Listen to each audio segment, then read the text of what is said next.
धन्य है। इतना सारा सोना, बाबा रे बाबा। सितारा, আমার চোখে दया। अब तुम उस ज्योतिषी का बीड़ी पार धौस जमा सकती हो।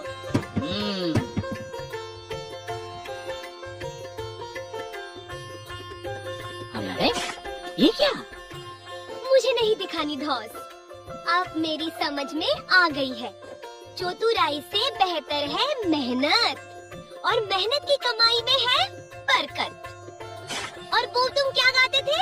मेहनती हो जा जरा मेहनती।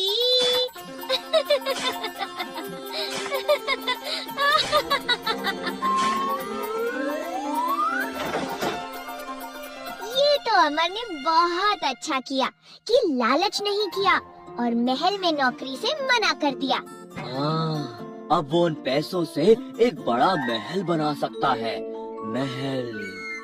महल के आगे बगीचा, बगीचे के आगे समुंदर, और समुंदर के बीचों बीच कश्ती। अरे वाह क्रिश, तुम्हारा सपनों का महल तो बहुत ही सुंदर दिख रहा है। ये सपनों का महल नहीं, एक बहुत महान कवि का महल है, जहाँ अब उनके दो बेटे विजय और अजय रहते हैं। दोनों भाइयों में बहुत अच्छा तालमेल है, बस कभी कभी सुर थोड़ा गड़बड़ हो जाता है। ये दोनों भाई तो बहुत मजेदार लग रहे हैं। इनके बारे में और बताओ ना। वही बताने के लिए तो ये कहानी सुनाने जा रहा हूँ।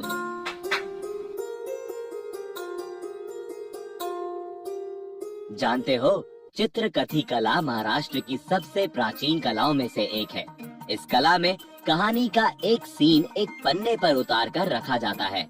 ऐसे कई पन्ने मिलकर जब कहानी को पूरा करते हैं तो उन्हें एक कपड़े में बांध कर रखते हैं, जिसे पोथी कहते हैं।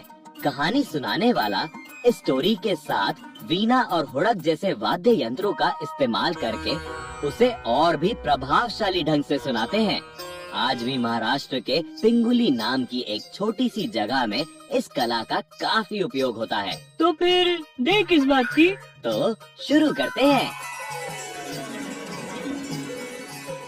आता काय म्हणायचं काय म्हणायचं? ये अजय विजय तो मेरा सर्कस बंद करवा के छोड़ेंगे। 1 रुपए के सिक्के को 100 का सिक्का समझकर 50 टिकट बेच दिया। अरे 100 का सिक्का तो अभी तक महाराज ने भी नहीं बनवाया है। आज ही इनकी खबर लेता हूँ। कुठे गेले येडे? ऐका ताई, ऐका का पोस्टर लगाया एकदम पक्का। देखो देखो सर्कस का ये खेल, शेर हाथी जोकर दिखाए दिखाए दिखाए। खेल से मिलता जुलता कौन सा शब्द होगा रे बाबा? फेल, तेल, मेल, सेल। ऐसे गड़बड़ करते रहे तो जाओगे जेल। ये आ जाए के बच्चे, अरे फिर मेरी कविता बिगाड़ी है? अरे कितनी बार बोला रे बाबा तेरे को, जब मैं कविता सोच रहा हूँ तो टोकने का नहीं, रोकने का नहीं रे बाबा। टोकता नहीं तो ये कैसे बताता कि ये सारे पोस्टर आप उल्टे चिपका रहे हैं? उल्टा? तभी मैं सोच रहा था कि ये हाथी एकदम बंदर के जैसा उल्टा पलटी कैसे हो गया रे बाबा।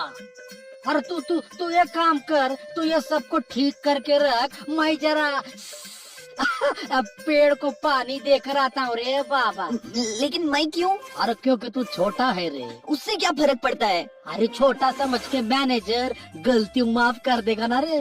पर ये तो बेईमानी है। अरे बेईमानी नहीं रे बाबा, ये होशियारी है, पर तू नहीं समझेगा रे बाबा। चल अभी काम कर, चल। आई शपथ, हे काय भलतच। अरे सुन रे, आई आय आय आय आय आय आय।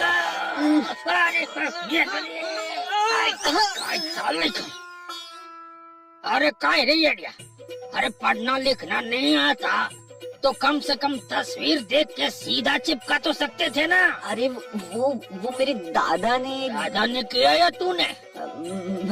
मेरा मतलब है, मैंने सोचा कि बस बात हो गया। अभी तुम लोगों को मैं काम से निकाल देता हूँ। दफा हो जाओ यहाँ से। 2 दिवस फुटपाथ पर बिताओगे तो अक्कल ठिकाने आ जाएगी तुम लोगों की, क्या समझे? फुटपाथ पे काय कुछ सोने का? अपना मस्त वाड़ा है, वाड़े के आगे बगीचा, अब बगीचा के आगे समुंदर है रे बाबा। हाँ, समुंदर के आगे सुनहरी कश्ती। बोल तो ऐसे रहे हो जैसे तुम लोग सदानंद शास्त्री के बेटे हो, जिनका गांव में सबसे बड़ा वाड़ा है, हैं? और नहीं तो क्या, वो हमारे बाबा ही तो है। क्या वो स्वर्गीय विद्वान ब्राह्मण जो राजा साहब के सबसे फेवरेट कवि थे, तुम लोग उनके बेटे हो? हाँ बिल्कुल। सुनो सुनो, मन क्या कहता है, हम सब में कहीं एक कवि रहता है। कधी आमच्या वाड्यावर महाराज के साथ पिताजी की एक बड़ी सी फोटो भी लगाई है दीवार पे, वो भी सीधी। उन्हीं की दी हुई सोने के सिक्कों से तो पिताजी ने वो वाड़ा बनवाया था। देवो परमेश्वरा, तेरा हिसाब किताब भी अजीब है। पैसा उसको देता है जिसके पास उसे इस्तेमाल करने की अक्ल ही नहीं है। अगर मैं थोड़ी होशियारी से काम लूं तो आई शपथ इनका वाड़ा अपने नाम करके इनको ही बोल सकता था। कधी या की आमच्या वाड्यावर। आप क्या बड़बड़ा रहे पाटिल साहब? अरे काय नहीं। अब मैं सोच रहा था कितनी बड़ी भूल हो गई मेरे से। इतने महान कवि के बच्चों को मैंने सर्कस से निकालने का सोचा ही कैसे? अरे मुझको इसकी भरपाई करनी होगी, कुछ भी करके। हायला, इतनी जल्दी तो कविता की लाइन भी नहीं बदलती जितनी जल्दी इसका मन बदल गया। कुछ तो गड़बड़ है। मैंने अपने दस्तखत कर दिए है इस कागज पे। अब तुम लोग भी अंगूठा लगा दो कि चाहे कितनी भी बड़ी गलती हो जाए, ना तुम सर्कस को छोड़ के जाओगे, ना मैं तुम्हें सर्कस से निकालूंगा। सच्ची? आई शपथ। अंगूठा लगाने से पहले हमें एक बार सोच लेना चाहिए। तू गप बस रे, तू अभी छोटा है रे। पाटिल साहब है बहुत अच्छे इंसान, ये मन के सच्चे। तुम मत करो इन पे शक। शक के साथ क्या जाएगा रे बाबा? हाँ, इंजमामुल हक। अरे पहले अंगूठा तो लगा लीजिए, फिर आराम से सोचते रहना। यहाँ हाँ चल रे, लगा अंगूठा, चल। अरे दादा, अरे मैं बोलता हूँ ना, चल, कुछ नहीं होगा रे। बावलट कहीं के अपना वाड़ा बेच के ऐसे खुश हो रहे हैं जैसे सर्कस की चिंदी नौकरी बचाकर बहुत बड़ा तीर मार लिया। बस एक बार उस घर में घुसने की देर है, फिर तो पाटिल ही शेर है। मैनेजर साहब है बहुत अच्छे इंसान, ये मन के सच्चे। तुम मत करो इन पे शक। अरे आप बंद भी करो अपनी बकबक। अरे देवा, कितनी बार बोल रहे तेरे को, जब मैं कविता सोच रहा हूँ तो टोकने का नहीं, रोकने का नहीं रे बाबा। हाँ? आइला ये काय? अरे तूफान आया रे बाबा। ए छोटे, हमारा सामान उड़ रहा है रे। अरे उड़ नहीं रहा है दादा, फेंका जा रहा है। ए सुनो, अरे सुनो, ये क्या हो रहा है? अरे भाई, हम लोग यहाँ रहते हैं नहीं, रहते थे गाढ़वानो। अरे पाटिल साहब, ये सब क्या हो रहा है? तुम लोगों ने अपना अंगूठा लगाया ना इस कागज पे, जिसमें लिखा है साफ साफ कि तुम लोगों ने अपना वाड़ा मेरे को बेच दिया, वो भी सिर्फ 3 सोने के सिक्कों के लिए। तो ये रहे तुम्हारे पैसे। अरे तुम ऐसा नहीं कर सकते। अरे हम कहाँ जाएंगे रे बाबा? देखा दादा, मैंने बोला था ना, कुछ गड़बड़ लग रही है। देखो, ये वाड़ा हमारे माता पिता की निशानी है। हमारा घर हमें वापस कर दो। ठीक है, तो मैं ये वाड़ा तुमको वापस बेचता हूँ। सिर्फ 10,000 सोने के सिक्के दे दो बस। आइला, अरे ये तो अन्याय है रे बाबा। अन्याय नहीं, चतुराई जो मैंने दिखाई और तुम लोगों की वाट लगाई। वाड़ा वापस चाहिए तो 10,000 सोने के सिक्के लेके आओ, दफा हो जाओ। चतुराई से कभी किसी का भला नहीं हुआ है, ये याद रखना, धोखेबाज। अरे धोखेबाज, चालबाज, दगाबाज। कुछ भी कह लो, ये वाड़ा अब तुमको वापस नहीं मिलने वाला। हमें अपना घर वापस लेना ही होगा रे बाबा। पर कैसे दादा? चल तू सोच, मैं भी सोचता हूँ। अरे कोई न कोई रास्ता जरूर आएगा रे बाबा।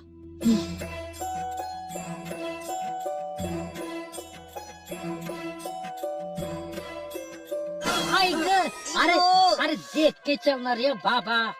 कुछ सोचा दादा? अरे नहीं रे, अरे मैं तो भूल ही गया रे, मेरे को सोचने का क्या था रे। देवा, ऐका ना हंसती है ना बोलती है, राजकुमारी खोई खोई सी रहती है। जो कोई उसे हंसाएगा 10,000 सोने के सिक्के इनाम में पाएगा। ऐका सुना आपने? ये तो कमाल हो गया। अरे इसमें कौन सा कमाल है रे, ऐसी तुकबंदी तो कोई भी कर सकता है। मुझे तो ये कविता बिल्कुल अच्छी नहीं लगी। नहीं रे दादा, कविता नहीं उपाय मिल गया।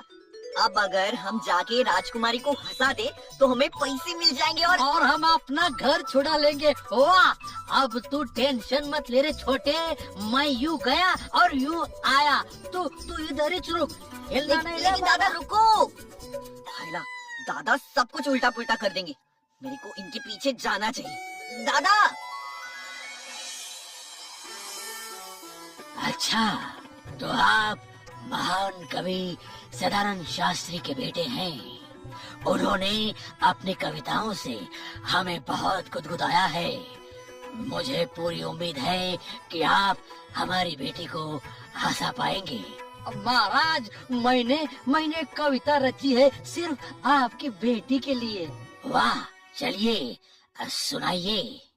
हाँ, त्वचा तेरी कमल के फूल जैसी, नैनों का रंग निराला रे, बाल तेरे है रेशम रेशम जैसे जैसे मकड़ी का जाला रे।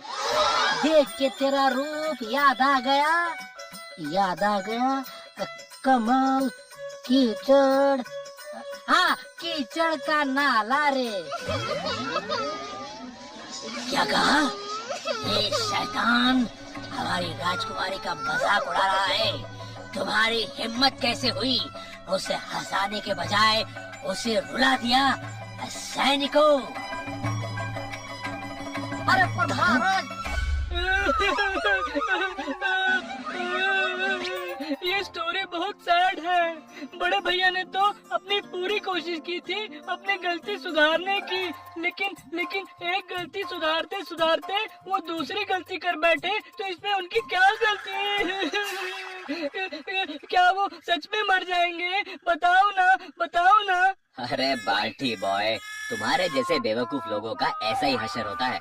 लेकिन धोखेबाजी तो उस मैनेजर ने की थी, सजा तो उसे मिलनी चाहिए, है ना? बाल्टी बॉय, तुम कहानियों की सबसे अच्छी बात कैसे भूल सकते हो?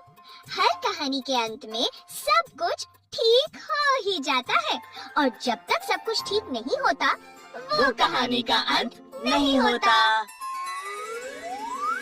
महाराज, अरे सुनो तो, मैं तो अरे देवा, ये छोड़ रे। आज तू संभाल ले रे बाबा, बचा लेने। महाराज एक मौका मुझे दीजिए महाराज। तुम कौन हो बरखुरदार? महाराज, अपना परिचय देने से पहले मैं कविता सुनाना चाहता हूँ महाराज। ठीक है, इजाजत है। कोई कहे मिट्टी को सोना, कोई कीचड़ कह जाता है। कीचड़ के बिना अस्तित्व कमल का अधूरा कहलाता है। सुंदरता कमल के जैसी राजकुमारी आप में खूब समाई है। इसमें थोड़ी सी भगवान की और थोड़ी आई वडिलांची पुण्याई है। वाह, एक और कविता सुनिए महाराज। ठीक है। सुनो सुनो मन क्या कहता है, हम सब में कहीं एक कवि रहता है। कभी हंसता, कभी रोता, कभी मुस्कुराता है, कभी खाता, कभी सोता, कभी गाने गुनगुनाता है। सब कुछ इस मन में रहकर ही करता है, लेकिन जब मांगता हूँ इससे भाड़ा, बावड़ट गुल हो जाता है। सुनो सुनो मन क्या कहता है, कभी महीनों नहीं नहाता है, तो कभी छत से टपकती बूंदों में भी गीला हो जाता है, कभी गुस्से में लाल तो कभी शर्म से ये पीला हो जाता है। निकलता है शान से जब भी घर से, हाइला उसका धोतर ढीला हो जाता है। सुनो सुनो मन क्या कहता है, हम सब में कहीं एक कवि रहता है, हम सब में कहीं एक कवि रहता है। वाह, बहुत खूब। बरखुरदार, तुमने इतनी अच्छी कविता कैसे कही?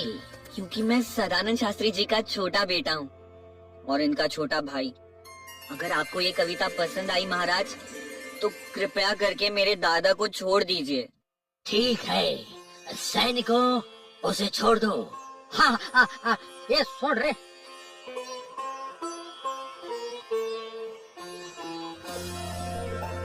बरखुरदार, तुमने न सिर्फ हमारी बेटी को हंसाया, बल्कि हम सबको अपनी कविता में शामिल कर लिया। बहुत खूब, बहुत अच्छे। महामंत्री, 10,000 सोने के सिक्के इन कवियों को दिए जाए। महाराज, हमें सोने के सिक्के नहीं चाहिए। हाँ, अरे आज तू के येड़ा झाला काय रे? अरे ये क्या बोल रहा है रे बाबा? सच बोल रहा हूँ दादा। महाराज, आपकी मदद चाहिए। सर्कस मैनेजर है ना पाटिल, उसने पिताजी का घर हमसे धोखे से छीन लिया है। बस हम पर कृपा करिए महाराज, और हमारा घर हमें वापस दिला दीजिए। क्या कविराज सदानंद शास्त्री के महान पुत्रों को बेघर कर दिया? सैनिकों, उस धोखेबाज को हमारे सामने पेश किया जाए। क्या तुमने सदानंद शास्त्री जी के महान पुत्रों को घर से निकाला है? महान? कौन महाराज? अच्छा, ये तो गधे। नहीं महाराज, धोखा नहीं दिया मैंने, बल्कि खरीदा है बाकायदा। अच्छा, और मूल्य कितना दिया है? इस वक्त मेरे को याद नहीं आ रहा है महाराज, लेकिन अच्छा ही दिया। ये रहा। क्या कर रहा है? ये देखिए महाराज, सर्कस में नौकरी देने के बहाने इस कागज पे अंगूठा लिया है इसने। इसमें लिखा है कि कविराज कवाड़ा 3 सोने के सिक्के में सर्कस मैनेजर को तुमने बेच दिया है। क्या? सिर्फ 3 सोने के सिक्के, वो भी कविराज के वाड़े के लिए? पर महाराज, इन्होंने खुद ही अंगूठा भी लगाया है।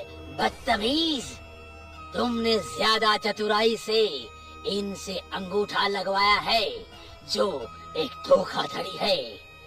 तो अब सुन कि हमारा मन क्या कहता है। हमारे राज्य में एक बहुत बड़ा धोखेबाज रहता है। धोखाधड़ी उसकी अब न चल पाएगी, मिलेगी सजा जरूर उसे, सारी हवा निकल जाएगी। सैनिकों, ले जाओ इसे यहाँ से, राजा हुक्म ये देता है। हम सब में कहीं एक कवि रहता है, हम सब में कहीं एक कवि रहता है। अरे नहीं महाराज, महाराज, महाराज मेरे को माफ। और ये रहे तुम्हारे 3 सोने के सिक्के। अरे